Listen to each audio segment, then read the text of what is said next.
suis viticulteur sur la commune de Traîtz, avec une superficie de 40 hectares en AOP, donc contrôlée, protégée. Et nous faisons 98% de rosé ici même à la cave Loubasake à Traîtz.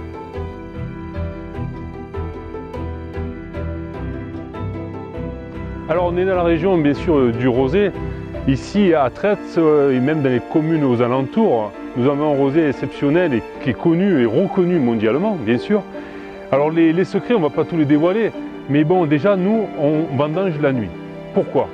Pour pas que le vin s'oxyde d'une part. Et nous, on a fait beaucoup, parce que nos acheteurs nous demandent toujours l'excellence, et on fait 35 000 hectos quand même, c'est pas négligeable, la plupart en export. C'est Minuti, Berne, nous avons Esclan, nous avons Montcigal, donc j'en citerai de plus en plus, mais tous sont nos gros clients et partenaires, et surtout, nous avons depuis 5 à 6 ans, nous faisons du bio.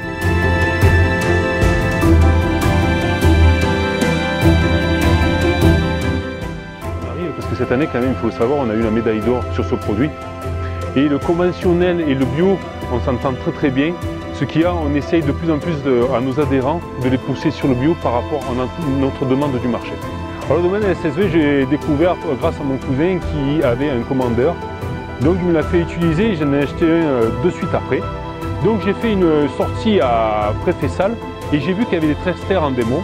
Donc le concessionnaire me l'a laissé presque 3 heures et j'ai pu voir l'évolution de cette machine qui me convenait totalement. On arrive à réguler une vitesse constante sans qu'il y ait d'à-coup. De plus, le Traxter a 3 places.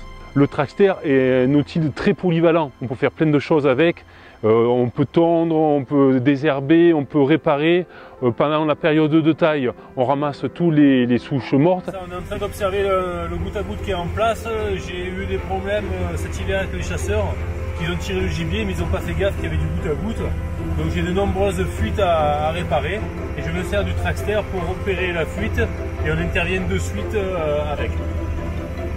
Sur le Traxter, ce qui m'a convaincu, c'est surtout le rayon de braquage.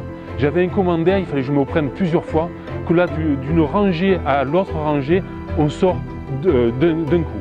Et ça, c'est vraiment, je pense que nos sols sont très tassés. Et le Traxter, c'est vrai, est très léger et ne tasse pas les sols parce qu'on le voit, parce que quand on désherbe l'hiver pour nos vignes, j'ai des parcelles, quand il fait un orage, on ne peut pas passer de suite.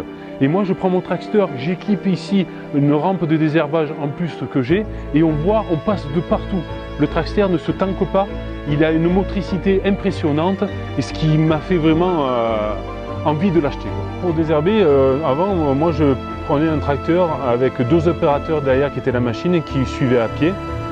L'avantage du Traxter, c'est qu'on n'est plus que 2 opérateurs. L'opérateur qui conduit désherbe en même temps et l'autre ouvrier côté fait pareil, désherbe. Pour l'équipement, ici à Brignoles, on a acheté une cuve. Mon ouvrier qui est un peu chaudronnier m'a fait tous les supports pour fixer une rampe devant, mais qu'on ne voit pas là. Et l'été, ce qu'on fait là, on fait des reprises de tâches de désherbant, on n'a besoin que de lances. Donc on a notre cuve qui est dans la benne, plus nos 2 lances pour désherber en totalité. C'est un véhicule très abordable, pourquoi? Parce qu'il est accessible, parce qu'on peut mettre plusieurs accessoires. On peut améliorer nos quotidiennes de vie avec ce matériel. Mais comme je vous disais, c'est un matériel que je recommande.